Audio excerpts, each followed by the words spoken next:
This is Becton99 talking to you live from the void. How are you, mother fathers? Hello, FBI. Hello, CIA. Tapping in once again. Um, as you can tell by the title, I just watched We Bury the Dead. Came out, I think I think it was like at the tail end of 2025 or maybe around January or something like that. I'm not sure. So, my overall thoughts on this particular film. I think when you do a zombie film or TV show, it's like, how do you carve out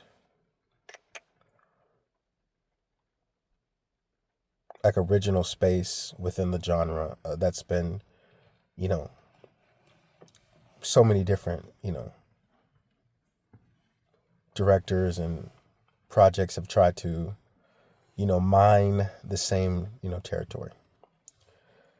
So this is a spoiler review, so this film does a lot of what I would call, or what people would call, hand waving to explain the inciting incidents. Just like, yeah, the government, they just let a bomb go or something and knocked everybody out, but then turned them into zombies.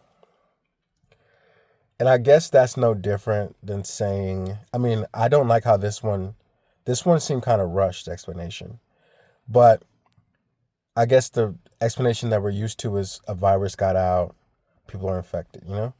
And so what's the difference, between slightly saying just a bomb went off or something? But you know, that that little particular plot point kind of made me go, what the hell happened? So it knocked everybody or made everybody die. Then I, I don't know. At first, I thought it was it looked like an explosion or something when I first saw the film. I didn't want to rewatch it, didn't rewatch it. I was like, oh, an explosion went off. But apparently it was either a virus or a pulse that went through and it knocked everybody's brain out. I don't know.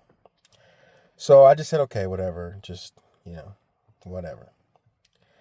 Then the fact that they would have civilian people helping them instead of like the military, like the American military or the United Nations or whatever. I thought that was a bit weird. I made me wonder if there ever was a precedent where a bomb went off and they just brought in regular people to look for bodies. I don't know. Or maybe, and maybe a long time ago, maybe just like when there was some type of like not going as far back as like the Black Plague or something like that, but maybe something like that. If there was an outbreak of Ebola or something. I don't know if they need volunteers to go get the bodies. Not sure. So Daisy Ridley, um, she's had a pretty interesting career just in terms of separating herself from Star Wars and sort of navigating some of the backlash that she got from that, franchise. And that's kind of like mm, a small indictment on the world that we live in today because as an actor or as a, just as a person, if another person got to be in a Star Wars movie, you know, ideally you would think we'd be happy for them. Ideally, you would think that would be a fun experience. And I don't know her experience per se, but, going off of how the internet treated the Asian actress that was in uh, the Force Awakens trilogy and how they treated John Boyega and maybe even, how the people, you know, critiqued Ray's character, So that just, you think, before you start filming, maybe Disney tells you like, bro, people are probably going to hate on this. But even then, people now, like after this series, people know, you know, more of what to expect when you get one of these roles that have sort of um, troll laden fan bases. So I'm pretty sure, that experience, I don't know what experience was, but yeah, I'm just saying like I could see it going the other way where it wasn't as fun as it could have been or should have been kind of thing. So seeing her here, she's kind of playing sort of a generic character. She's just a sort of well-to-do young woman. She just has, a good job, husband, house, whatever. But she's suffering from um, the prison of the mundane side of life.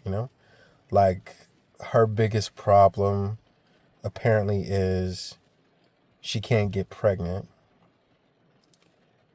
She wasn't certain that her husband really wanted her to get pregnant, so that caused her character to cheat. And then her husband goes on this work trip. So I'm saying that's a lot of like, I'm going to say like false angst. Like, if you work at McDonald's, if your husband works at McDonald's, he's not going on a work trip to Tanzania.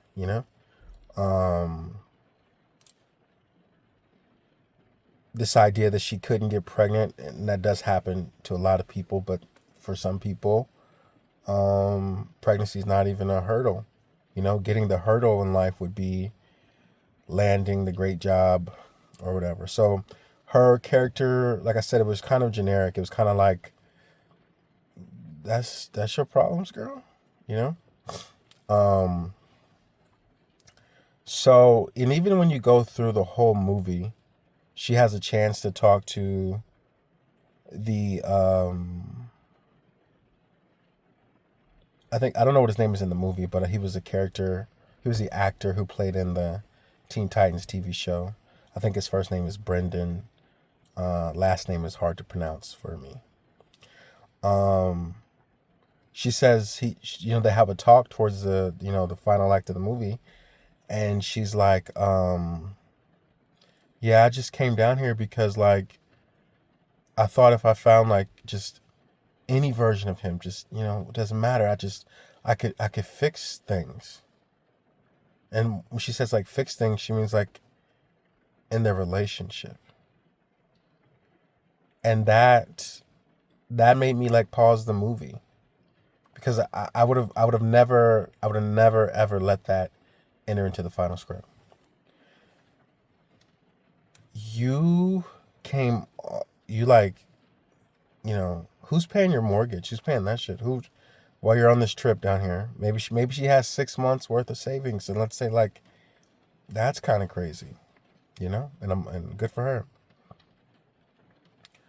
But the whole reason you came down there, I would like to said that like she should have known that people were coming back and they were killing people. And if she said, I know there's no way they're gonna let me bring him back, with me on a plane or whatever. I'm not here for that shit. I wasn't there when he died the first time. I want to be there for my husband now. Meaning that she's there to help him end it or whatever. But like not in a malicious way, like just in a caring way. And that's a big feeling, because the most important person to you theoretically, and obviously the relationship had problems, but if you could if somebody's gonna put your family member down in a humane way, then it should be, it could be you, if that's, if you have the stomach for that or whatever, the conviction. So she signs up for the volunteer task force. She gets there, finds out they're not going to let her do what she wants to do, which is, the first question you should ask. Like, or the character of the film shouldn't spend time having her surprised that they're not going to let her freelance. She should have known that they weren't going to let her freelance or go wherever she wanted and been strategic from the moment she got there. Also, there was a little bit of reality to the fact that the government is not going to tell you everything, but them going, hey guys, the zombies, they don't do anything, just let us know. It's kind of stupid for like the plot, because it's like, ideally, give me a gun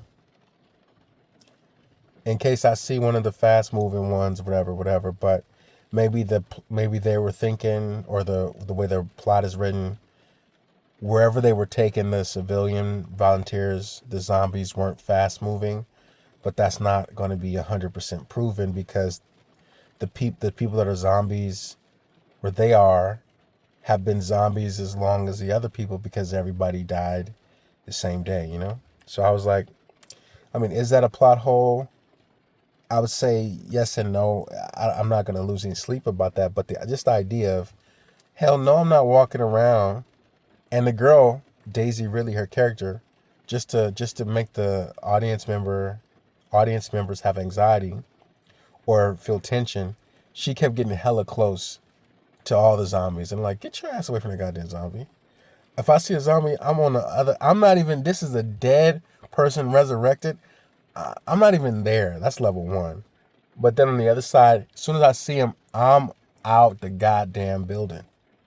They're going to have to chase me, because I'm not doing nothing. I'm not even being around there. So that was kind of,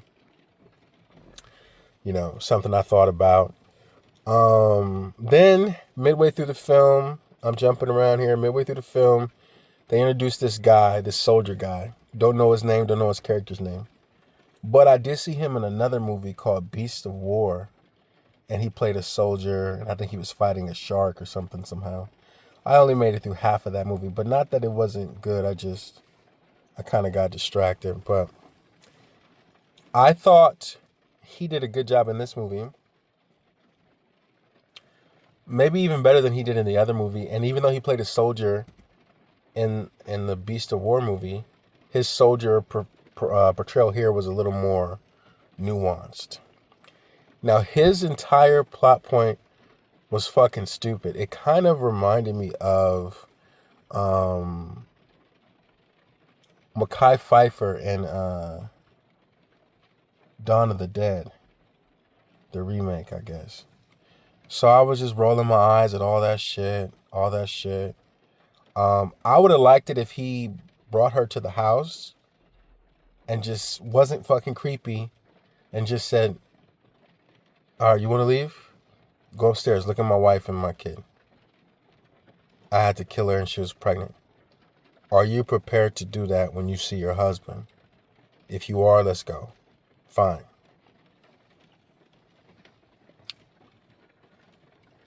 So they go through some stupid shit. She kills him. She gets away from him.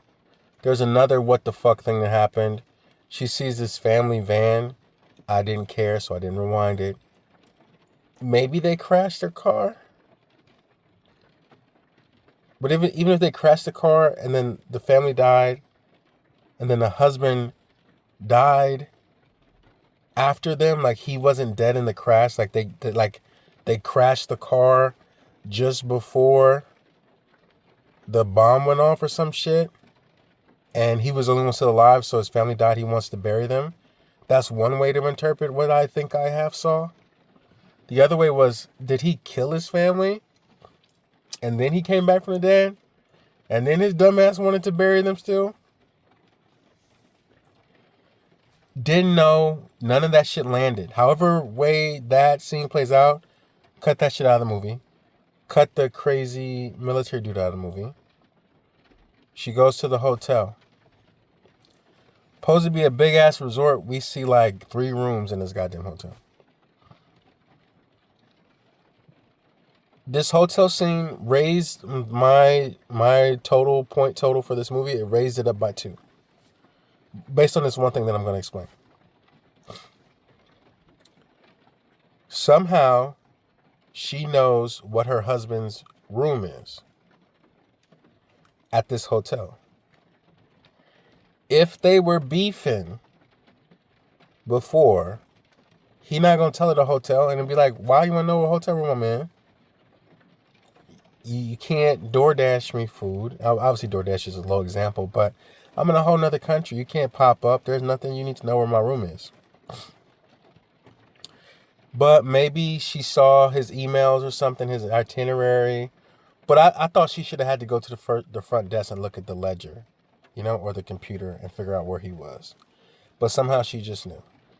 In the middle of a fight, like if if my wife cheated on me, and I'm going on this, and I just so happen to have I find out, this is the conveniences of the movie. I somehow find out just before I'm going on a week trip to Tanzania, where I have my work wife there. She would have to, I'm going to leave her in suspense, going, yeah, I'm not answering no calls, no texts. You don't know where my room is. You don't know what the fuck I'm doing. But somehow she had the number, and if she did look it up in the movie, and I didn't see it, that's what she should have done. She goes into the room. Now this is how crazy girls are. This was good. This part was actually this is like this is like the let him cook moment of the entire film. She started talking to the goddamn dead body. Then, this is the part that I liked. She touched the dead body's hand, and then she used her detective skills. She looked at his hand and didn't see the ring. I said, oh, because when she grabbed the hand, I'm just looking, why are you holding this? I mean, now, when a person dies and they get like a funeral, like right before, like a week later or something, they still look normal. Yeah, you might grab your grandpa's hand or something. I don't know. I never touched the body inside the casket. But I was like, okay, but they did that for a reason, to let her character look at the hand and say, ain't no ring. Then she looks up and see 2 wine glasses. She finds the girl's badge. The girl's in the bathroom. So her husband got a retaliation cheat on her. And to me, this is dumb. Like, I guess they call it lick back or get back or whatever the fuck. It's like, if someone cheats on me,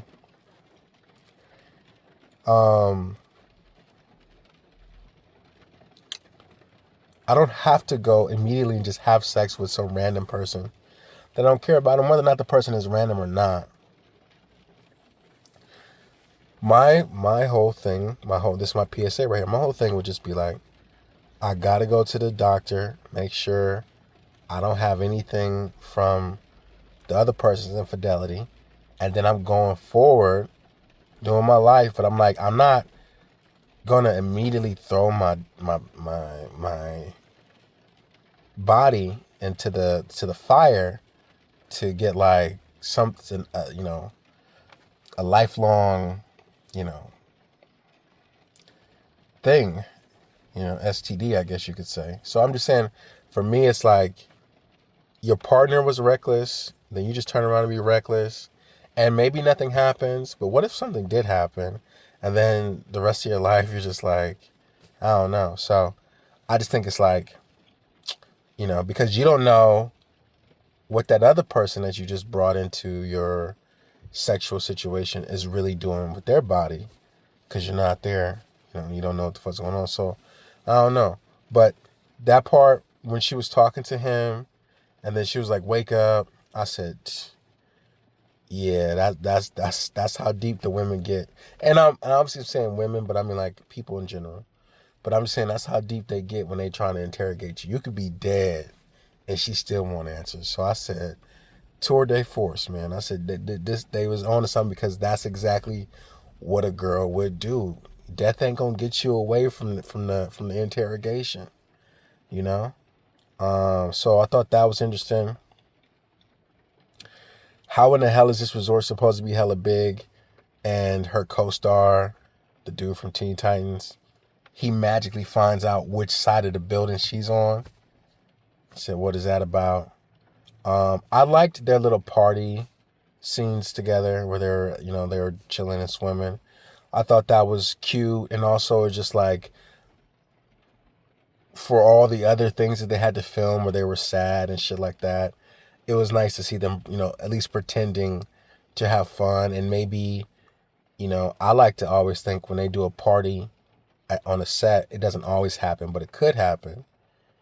When they say cut, let everybody have a real party in a location. You feel me? So, but we don't know what they did. Maybe they're professionals and they don't get down like that. I don't know, but that's what I would have did. Because I'm a method actor. If my character's drinking, I gotta drink. I just have to. But past that, it gets. This is the last part. It gets ridiculous one more time because the soldier boy, his wife died and she was pregnant. She gets in the middle of the road, and she knows, somehow she overheard this conversation, I guess, because she's dead. She knows which direction Daisy Ridley has to go to get back to where the hell she's going. So her ass is just standing in the road to let Daisy Ridley know that her baby's in the field. And I'm saying, why ain't she just holding the goddamn baby if that's her imperative?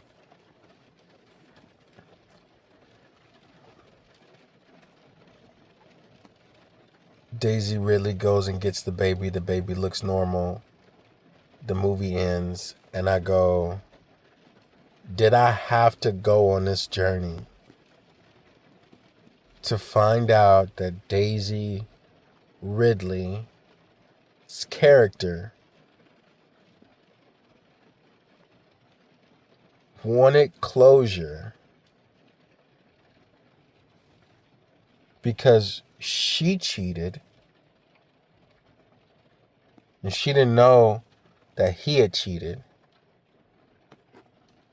And what I'm saying is, if you're in a marriage and your spouse dies abroad for some reason, obviously you want to get the body back. If they die mysteriously, obviously not everyone has enough money.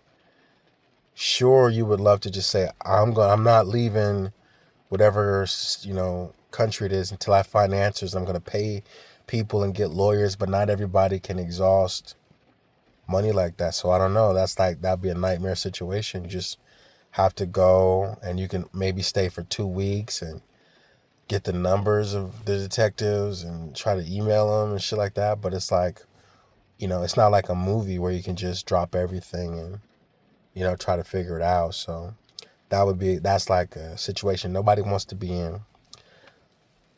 But anyway, I've gone on long enough. We bury the dead. Becton out.